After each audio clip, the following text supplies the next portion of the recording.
is Pulse of Africa, the face and voice of Africa.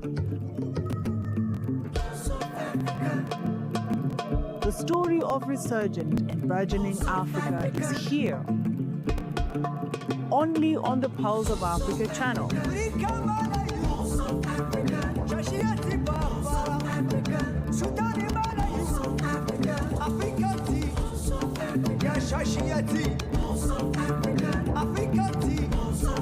Pulse of Africa, the face and voice of Africa.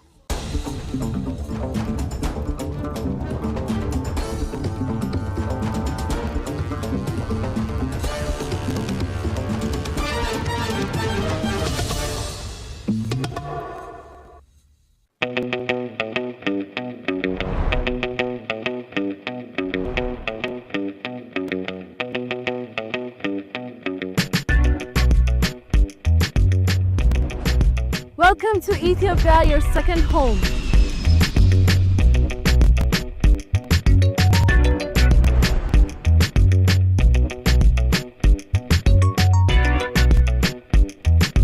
As you gather for the 48th Ordinary Session of the Executive Council and the 39th Ordinary Session of the AU Assembly, the vibrant city of Addis Ababa opens its arms to you. This year, leaders from across the continent unite under the powerful theme, assuring sustainable water availability and safe sanitation systems to achieve the goals of Agenda 2063. Together, we embark on a journey of meaningful discourse and shared visions for a brighter future. That is not just about discussions within these esteemed halls. As you can see, the streets of Addis Ababa are alive with transformation, all ready to welcome you. Don't miss the iconic Adwa Victory Memorial, a symbol of resilience and pride commemorating Africa's triumph over colonialism. It stands as a testament to the determination of a people ready to defend their sovereignty. Once again, a very warm welcome to Addis Ababa, a city in motion and a destination that feels like home. Together, let's shape the future.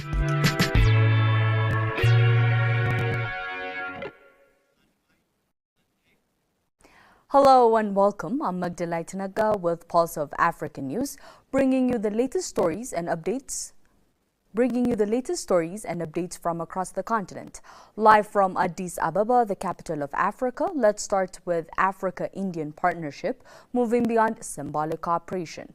Africa and India are entering a new phase of cooperation defined by a concrete action, institutional engagement, and shared economic priorities, with leaders from both sides declaring that their relationship has moved decisively beyond symbolism. The message was underscored at the launch of the Africa-India Blueprint for Growth, a joint report by the African Union Development Agency, NEPAD, and AUDA, India's Center for Social and Economic Progress, CSEP. Opening the high-level dialogue, Ethiopia's Minister of Women and Social Affairs, Ergoge Tesfaye, said the blueprint lays a strong and credible foundation for the next phase of African-India cooperation, shifting the relationship from political intent to data-driven, investable, and outcome-oriented partnerships.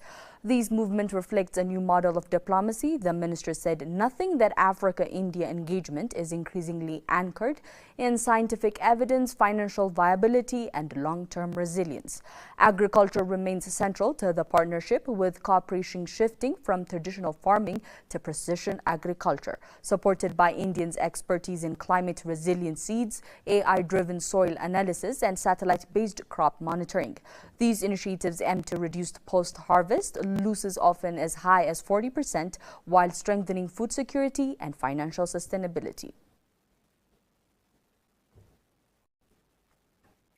India's experience in addressing fragmented land holdings and improving productivity is highly relevant to Africa. Cooperation in horticulture and floriculture are the areas where Ethiopia already demonstrated global leadership and upward migration in the value chain. This means a shift from commodity exporter to the food processing hubs. India's expertise in climate resilient seeds, natural farming, AI-driven soil analysis, and satellite-based crop monitoring is being shared through technology transfer. As host of the African Union headquarters, Ethiopia plays a strategic role in agriculturing the collective voice of Africa's member states, the minister said. Indian ambassador to Ethiopia, Anil Kumar Rai, said the blueprint reflects not only shared aspirations, but also Indians' concrete and long-standing commitment to Africa. Ambassador Rai noted that since 2018, India has opened 18 of its 24 new diplomatic missions in Africa, underlining the continent's central place in India's foreign policy. He added that India now ranks among Africa's top trading partner and investors, with growing engagement across the Horn of Africa. So the first one is that whether we have done something to prove that what our commitment to Africa is of the level, the way we are expressing. So the first answer is that in 2018, when the Ministry of External Affairs, which is the Ministry of Foreign Affairs equivalent to Ethiopia, we decided to expand. So out of 24 missions which we decided to open, 18 were in the African continent. And if I have to talk about the Horn of Africa, there is no country in the Horn of Africa where we don't have resident mission, except for Somalia, which has been shifted for temporarily to Kenya. And till when the security situation improves, my whole team will just cross the border and come to Somalia. We have been in places where there are very few missions, including from large number of powerful and strong African countries. On investment, Ambassador Rai highlighted India's strong footprint in steel, cement, roads, power transmission, plastics, packaging and food processing, particularly in Ethiopia, aligning investment with sectors critical to social and economic development. The African-India Blueprint for Growth is executed to guide future policy dialogue, investment flows and development cooperation, anchoring a partnership increasingly defined by a substance, scale and shared prosperity.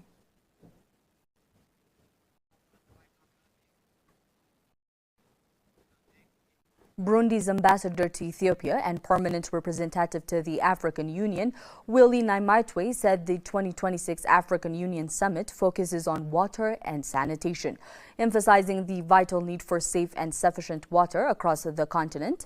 The heads of states and government, in their wisdom, have decided to make this year's AU Summit focus on water and sanitation because Africa needs enough water consumption, Naimaitwe stated. He added that Burundi will place the theme at the top of its priorities, with the president planning a clear roadmap, organizing activities and meetings to reflect on the issue as Burundi prepares to assume its chairmanship of the African Union. Naimaitwe highlighted the importance of tangible projects, saying, at the end of this year, we want to be able to say that we have contributed to ensuring enough water for Africans. Water is the beginning of life. Without it, we cannot expect better living conditions or the development of our countries. Even the stability of our continent relies on safe and sufficient water. The heads of state and government, in their wisdom, they have decided that this year will be,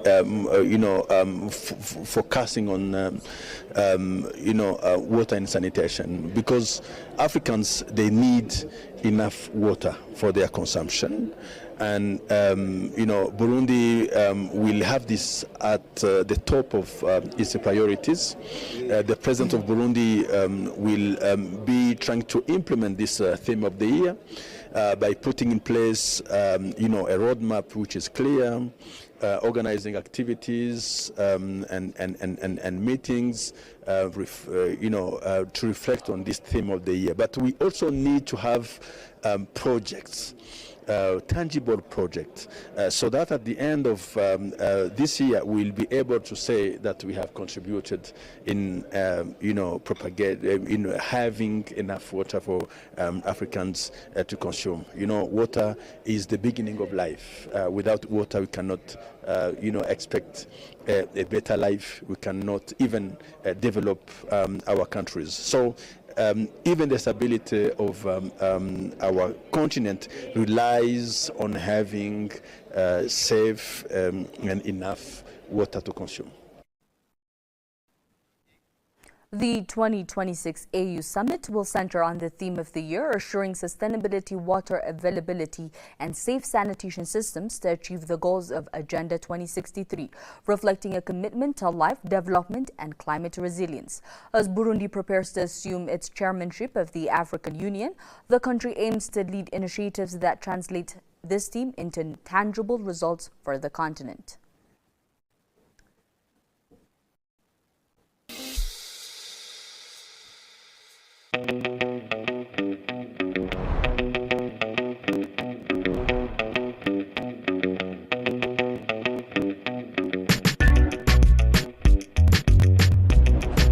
Welcome to Ethiopia, your second home.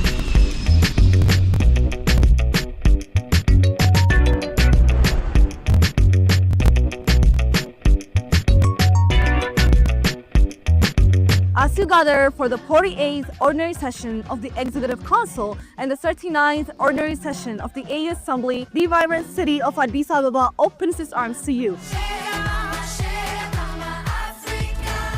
This year, leaders from across the continent unite under the powerful theme, assuring sustainable water availability and safe sanitation systems to achieve the goals of Agenda 2063.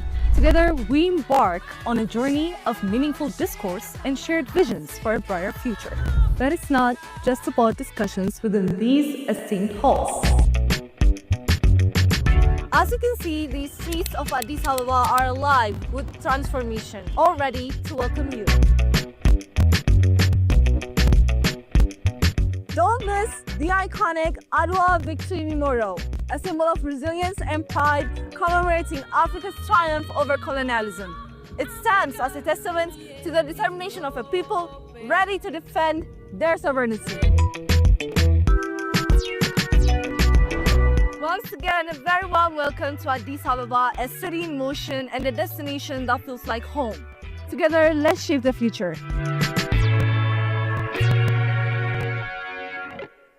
The African Union prioritized peace and security through mediation, negotiation, and Peace and Security Council. It works to prevent conflict and to address root causes for the lasting stability across the continent.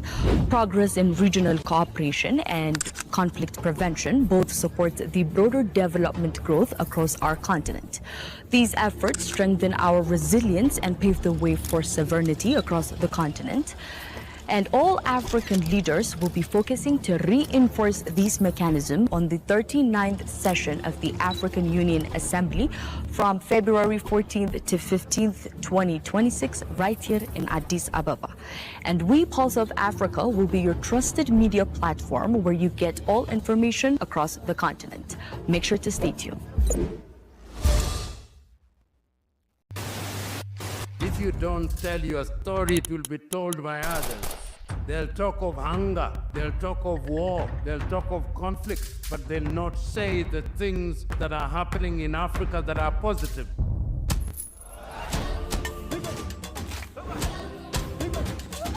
This is POA, a very new media organization in Ethiopia. We have to be voice for ourselves. There is no one else that can tell our story better than us. If it's defending African matters, then go for it. Go for Pulse Media. This is the Pulse of Africa. Tune in, follow the journey, and learn about the news and what's shaping our African continent. I am really impressed by the work that they are doing by telling the African story from Africa for Africans. I think it's definitely needed. Please subscribe to the Pulse of Africa on all platforms.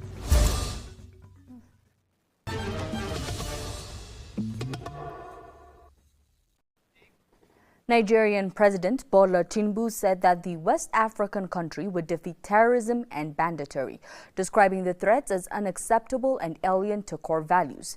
Insecurity remained a major hindrance to economic growth and development, requiring urgent collective action, Tinubu said while opening the country's high-level Second National Economic Council (NEC) conference in the capital Abuja. According to him, insecurity had kept all citizens sleepless at night. He assured the citizens that all would soon come to an end, clinging his earlier promises.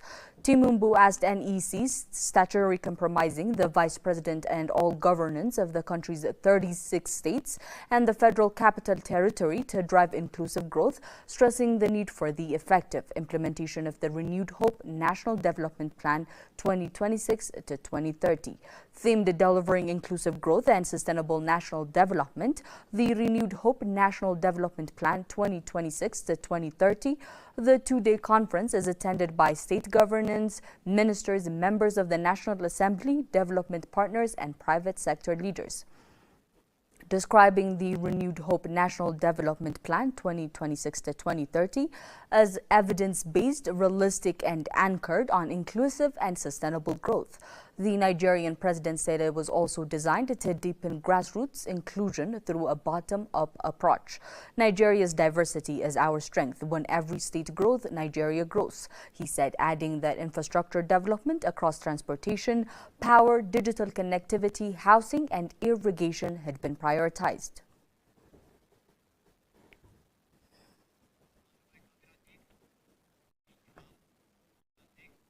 The International Festival of Saharan Cultures has transformed Majora's, Chad, into a vibrant crossroads of desert traditions, uniting dozens of ethnic groups with Niger as guest of honor. The event showcases music, dance, and craft to strengthen regional ties and preserve intangible heritage. Attendants highlight the festival's unifying role. This festival lifts the veil that sometimes exists between Saharan cultures, said Mokhtar Abdallah, a Mauritian mayor. The gathering emphasizes shared identity across borders, presenting the Sahara as one continuous culture space rather than divided nations. Equestrian displays and camel races underscores the animal historical and symbolic role. A Chad participant explained the deep tradition of adorning horses. Without these adornment, a horse is like a person who is not dressed. These practices are celebrated as vital living heritage. Beyond performance, the festival boosts local artisans and economies. Founder Isuf Ili Musaimai reflects on its growth. We are refining our approach to make this festival a major cultural and tournament event in Chad. By celebrating the dignity of desert peoples, Majora's becomes for 1 week a global culture capital.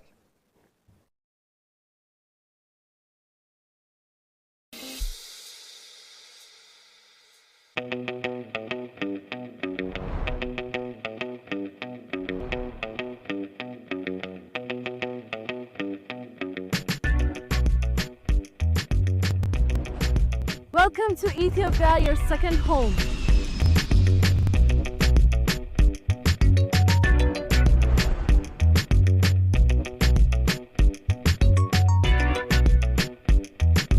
As you gather for the 48th Ordinary Session of the Executive Council and the 39th Ordinary Session of the AU Assembly, the vibrant city of Addis Ababa opens its arms to you. This year, leaders from across the continent unite under the powerful theme, assuring sustainable water availability and safe sanitation systems to achieve the goals of Agenda 2063. Together, we embark on a journey of meaningful discourse and shared visions for a brighter future. But it's not just about discussions within these esteemed halls.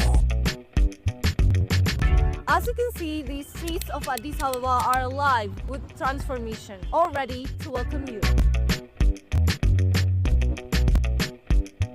Don't miss the iconic Adwa Victory Memorial, a symbol of resilience and pride commemorating Africa's triumph over colonialism. It stands as a testament to the determination of a people ready to defend their sovereignty. Once again, a very warm welcome to Addis Ababa, a city in motion and a destination that feels like home. Together, let's shape the future.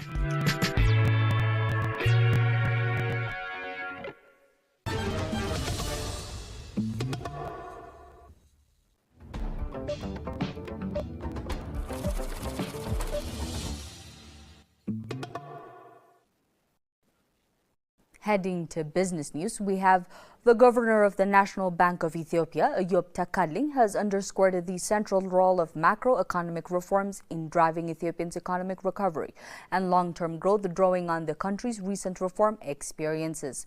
Governor Eyob made the remarks while attending the ALULA conference for emerging market economics, co-organized by the Ministry of Finance of the Kingdom of Saudi Arabia and the International Monetary Fund (IMF). The high-level conference brings together a selected group of finance ministers, central bank governors, and global leaders from both the public and private sectors to discuss the future of emerging markets.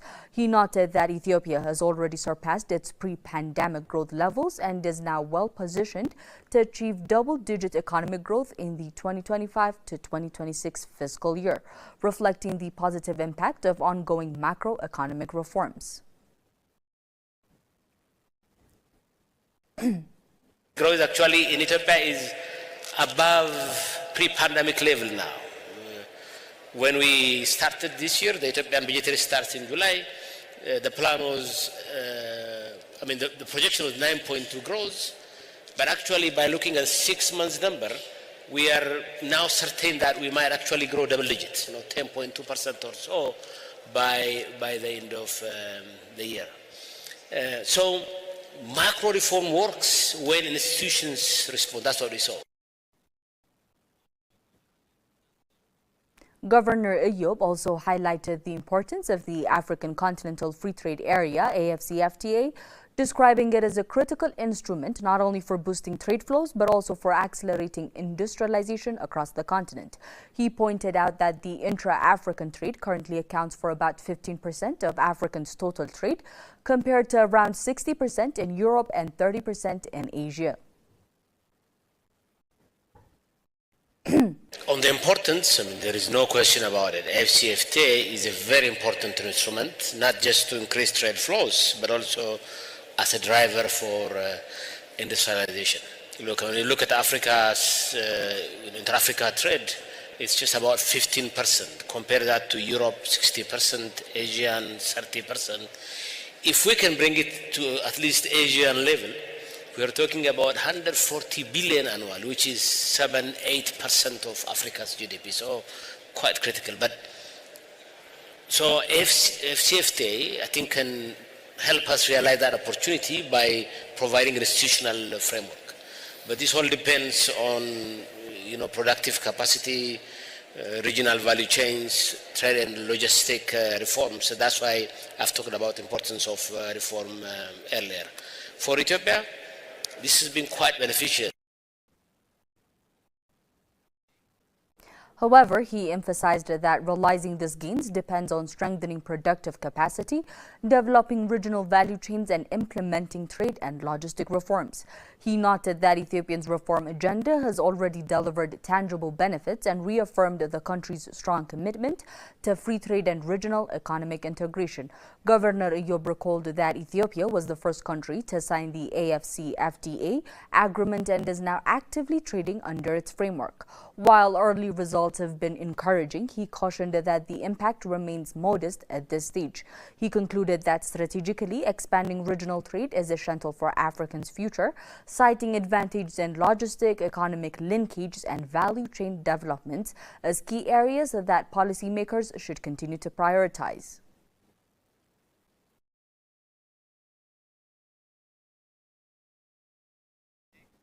Mali will create a company to manage the country's holdings in mining companies, according to a statement released by the Council of Ministers. Fully owned by the state of Mali, the company will acquire and manage the country's holdings. Niger and Guinea have also created statewide companies to manage their mining interests.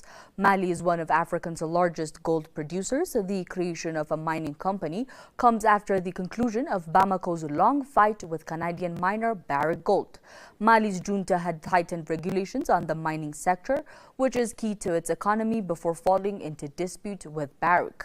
Bamako had introduced a new industry code in recent years, granting the government a bigger share of profits from mining activities in the name of national sovereignty. It accused Barrick of not properly paying taxes, royalties and dividends owed to the state. Mali seized gold stocks and also closed the lucrative Lulo Gunako mine. Last November, the two parties announced an end to their disputes.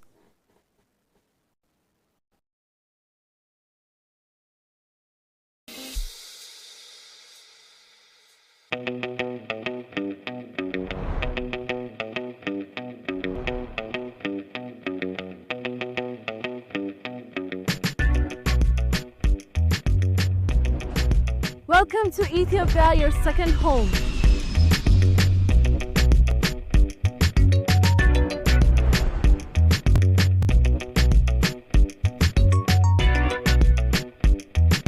As you gather for the 48th Ordinary Session of the Executive Council and the 39th Ordinary Session of the AU Assembly, the vibrant city of Addis Ababa opens its arms to you. This year, leaders from across the continent unite under the powerful theme, assuring sustainable water availability and safe sanitation systems to achieve the goals of Agenda 2063. Together, we embark on a journey of meaningful discourse and shared visions for a brighter future. But it's not just about discussions within these esteemed halls. As you can see, the streets of Addis Ababa are alive with transformation, all ready to welcome you. Don't miss the iconic Adwa Victory Memorial, a symbol of resilience and pride commemorating Africa's triumph over colonialism. It stands as a testament to the determination of a people ready to defend their sovereignty. Once again, a very warm welcome to Addis Ababa, a city in motion and a destination that feels like home. Together, let's shape the future.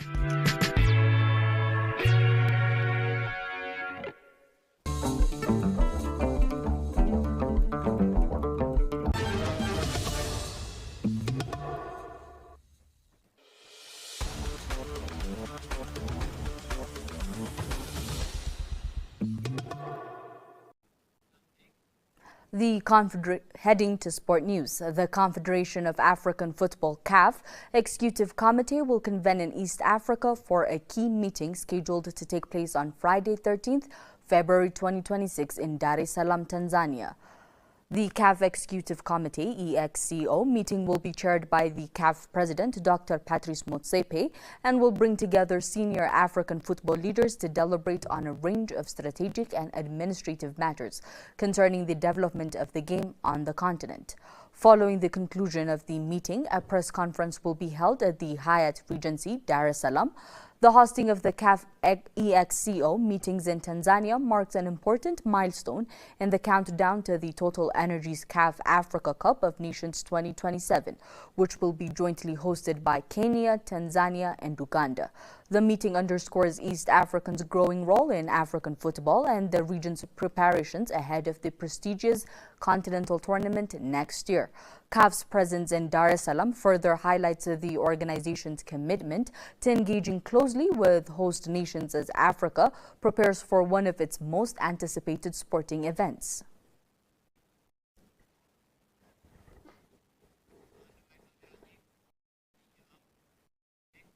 Now let's take a look at the weather conditions across Africa.